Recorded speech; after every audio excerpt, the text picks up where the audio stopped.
ನಮಸ್ಕಾರ. ದಾನುಶ್ರೀ ಭಕ್ತಿ ಚಾನೆಲ್ಗೆ ಸ್ವಾಗತ. ದಯವಿಟ್ಟು ಲೈಕ್ ಮಾಡಿ, ಸಬ್ಸ್ಕ್ರೈಬ್ ಮಾಡಿ ಮತ್ತು ಬೆಲ್ ಐಕಾನ್ ಒತ್ತಿ ನಮ್ಮ ಚಾನೆಲ್ಗೆ ಬೆಂಬಲ ನೀಡಿ.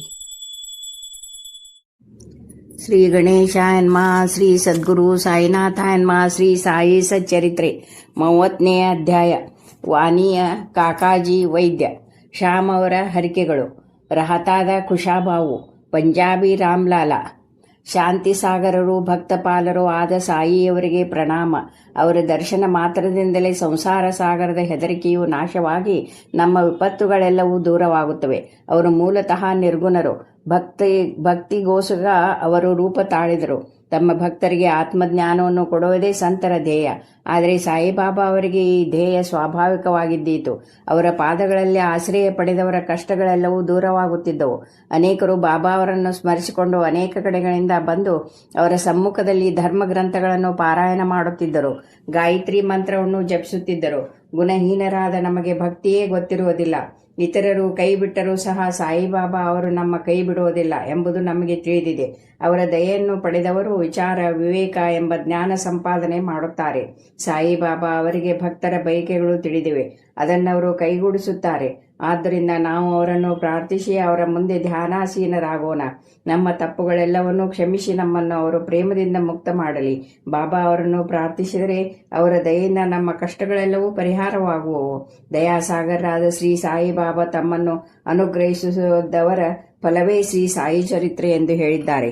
ಶ್ರೀ ಹೇಮಂತ್ ಪಂತರು ಇಲ್ಲದಿದ್ದರೆ ತಮಗೆ ಇಂಥ ಕಾರ್ಯವನ್ನು ಕೈಗೊಳ್ಳುವ ಯೋಗ್ಯತೆ ಇರಲಿಲ್ಲವೆಂದು ಅವರು ಒಪ್ಪಿಕೊಂಡಿದ್ದಾರೆ.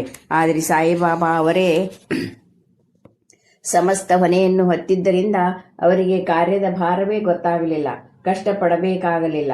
ಶಕ್ತಿಯುತವಾದ ಜ್ಞಾನ ಜ್ಯೋತಿಯು ನುಡಿ ಮತ್ತು ಲೇಖನಿಯನ್ನು ಪ್ರೇರೇಪಿಸುತ್ತಿರುವಾಗ ಅನುಮಾನಕ್ಕೆ ಆಸ್ಪದವಿಲ್ಲ. ಶ್ರೀ ಸಾಯಿಬಾಬಾ ಅವರು ಹೇಮಂತ್ ಪಂತರ ಸೇವೆಯನ್ನು ಪುಸ್ತಕ ರೂಪದಲ್ಲಿ ಪಡೆದರು. ಇದು ಅವರ ಪೂರ್ವಜನ್ಮದ ಪುಣ್ಯ ಫಲವೇ ಸರಿ. ಈ ಕೆಳಗಿನ ಕಥೆಯು ಬರೀ ಕಥೆಯಲ್ಲ, ಅಮೃತ. ಇದನ್ನು ಸಾಧಿಸುವವರೆಗೆ ಸಾಯಿಬಾಬಾ ಅವರ ದಿವ್ಯ ಶಕ್ತಿ, ಮಹತ್ವ ಮತ್ತು ಸರ್ವಜ್ಞತ್ವ ಅರ್ಥವಾಗುವು. ವಾದ ಮಾಡಲಿಚ್ಛಿಸುವವರು ಈ ಕಥೆಯನ್ನು ಓದದಿರುವುದೇ ಮೇಲು. ಇಲ್ಲಿ ಬೇಕಾಗಿರುವುದು ತರ್ಕವಲ್ಲ, ನಿಶ್ಚಲ ಭಕ್ತಿ ಮತ್ತು ದೃಢ ವಿಶ್ವಾಸ. ಯಾರು ಸಂತರ ಭಕ್ತರೋ ಅಂಥವರಿಗೆ ಈ ಕಥೆ ಪ್ರಿಯವೆನಿಸುತ್ತದೆ. ಇತರರಿಗೆ ಅದು ಕಟ್ಟುಕಥೆಯಂತೆ ತೋರುತ್ತದೆ. ವಾಣಿಯ ಕಾಕಾಜಿ ವೈದ್ಯ. ನಾಸಿಕ್ ಜಿಲ್ಲೆಯ ವಾಣಿಯಲ್ಲಿ ಕಾಕಾಜಿ ವೈದ್ಯರೆಂಬವರಿದ್ದರು. ಅವರು ಅಲ್ಲಿಯ ಸಪ್ತಶೃಂಗಿಯ ದೇವತೆಯ ಆರಾಧಕರಾಗಿದ್ದರು. ಅವರಿಗೆ ಕಷ್ಟಗಳ ಮೇಲೆ ಕಷ್ಟಗಳು ಬಂದು ಮನಸ್ಸು ಸ್ಥಿಮಿತದಲ್ಲಿರಲಿಲ್ಲ. ಒಂದು ದಿನ ಸಂಜೆ ದೇವತೆಯ ಗುಡಿಗೆ ಹೋಗಿ ತಮ್ಮ ಚಿಂತೆಯನ್ನು ಹೋಗಲಾಡಿಸಿ ಮನಸ್ಸಿಗೆ ಶಾಂತಿ ದೊರಕಿಸುವಂತೆ ಅವರು ದೇವಿಗೆ ಪ್ರಾರ್ಥಿಸಿದರು.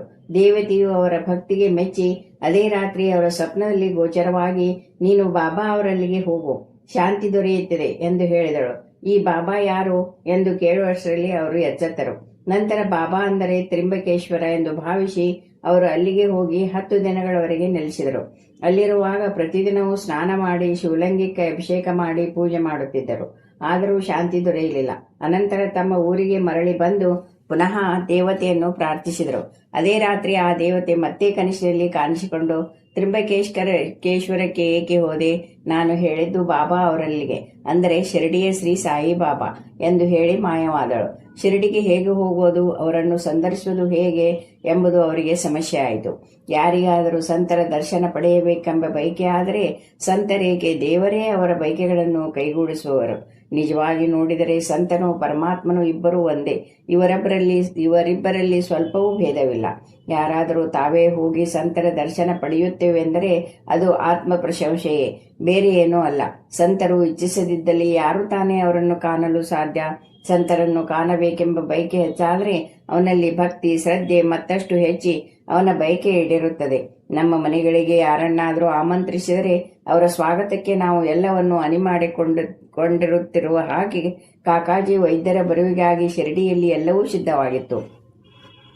ಶ್ಯಾಮ್ ಅವರ ಹರಿಕೆಗಳು. ಕಾಕಾಜಿಯವರು ಈ ರೀತಿ ಯೋಚಿಸುತ್ತಿರುವಾಗ ಅವರನ್ನು ಶಿರಡಿಗೆ ಕರೆದುಕೊಂಡು ಹೋಗಲೊಸಗ ಅಪರಿಚಿತನೊಬ್ಬನು ಅವರ ಮನೆಗೆ ಬಂದನು. ಅವರೇ ಬಾಬಾರವರ ಪರಮ ಭಕ್ತ ಶ್ಯಾಮ.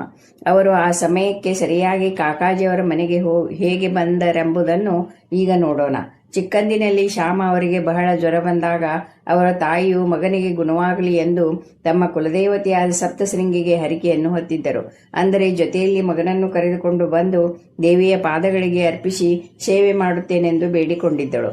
ಕೆಲವು ದಿನಗಳ ಮೇಲೆ ಅವರಿಗೆ ಎರಡೂ ಸ್ತನಗಳಲ್ಲಿ ರೋಗವಾಗಿ ಬಹಳ ನೋವನ್ನು ಅನುಭವಿಸಿದರು. ಆಗ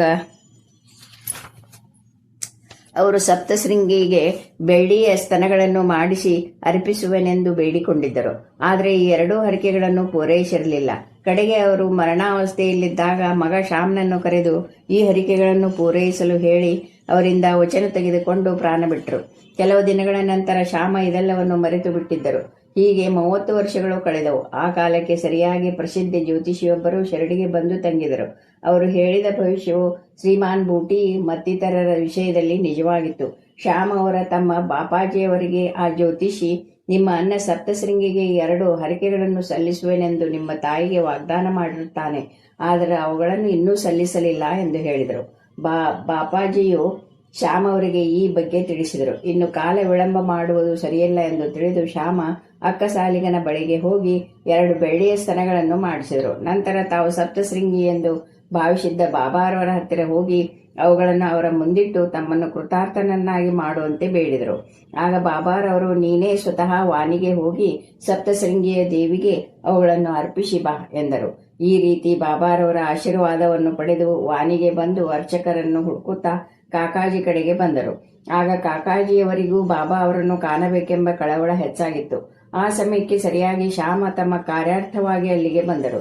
ಕಾಕಾಜಿಯವರು ಶ್ಯಾಮ ಅವರ ಊರು, ಕುಲ ಮತ್ತು ಗೋತ್ರಗಳನ್ನು ವಿಚಾರಿಸಿ ನಂತರ ಅವರನ್ನು ಆನಂದದಿಂದ ತಬ್ಬಿಕೊಂಡರು. ಅವರ ಪ್ರೀತಿ ಚಿಮ್ಮಿತು. ಶ್ಯಾಮ ತಮ್ಮ ಹರಕೆ ಪೂರೈಸಿ ಪೂಜೆ ಮುಗಿದ ನಂತರ ಇಬ್ಬರು ಸಾಯಿ ಲೀಲೆಗಳ ಕುರಿತು ಮಾತನಾಡಿದರು. ನಂತರ ಇಬ್ಬರು ಶಿರಡಿಗೆ ಹೊರಟರು. ಮಸೀದಿ ತಲುಪಿದ ಕೂಡಲೇ ಕಾಕಾಜಿಯವರು ಬಾಬಾ ಅವರ ಪಾದಗಳಿಗೆ ನಮಸ್ಕರಿಸಿದರು. ದೇವತೆ ವಾಣಿಯಂತೆ ಬಾಬಾ ಅವರ ದರ್ಶನ ಪಡೆದ ಮರುಕ್ಷಣದಲ್ಲಿಯೇ ಅವರ ಮನಸ್ಸು ನೆಮ್ಮದಿ ಪಡೆಯಿತು. ಅವರು ಆನಂದ ಪರವಶರಾದರು. ಆಗ ಕಾಕಾಜಿ, ಇದೆಂತಹ ಅದ್ಭುತ ಶಕ್ತಿ! ಬಾಬಾ ಏನನ್ನೂ ಹೇಳಲಿಲ್ಲ, ಪ್ರಶ್ನೋತ್ತರಗಳಿಲ್ಲ, ಆಶೀರ್ವಾದ ಹೇಳಲಿಲ್ಲ.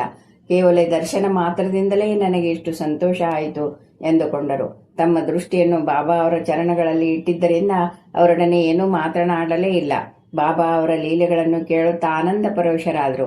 ಬಾಬಾ ಅವರಲ್ಲಿ ಸಂಪೂರ್ಣ ಶರಣಾಗತಿಯನ್ನು ಹೊಂದಿ ಚಿಂತೆಯಿಂದ ಮುಕ್ತರಾಗಿ ಶಾಂತಿಯನ್ನು ಪಡೆದರು. ಶಿರ್ಡಿಯಲ್ಲಿ 12 ದಿನಗಳ ಕಾಲ ಉಳಿದು ನಂತರ ಬಾಬಾ ಅವರ ಆಶೀರ್ವಾದ ಮತ್ತು ಉದಿಯನ್ನು ಪಡೆದು ಸ್ವಗ್ರಾಮಕ್ಕೆ ಹಿಂದಿರುಗಿದರು. ರಹತಾದ ಕುಶಾಲ್ ಭಾವು. ಬೆಳಗಿನ ಜಾವದ ಕನಸು ಸಾಮಾನ್ಯವಾಗಿ ನನಸಾಗುವುದೆಂದು ಕೆಲವರ ನಂಬಿಕೆ.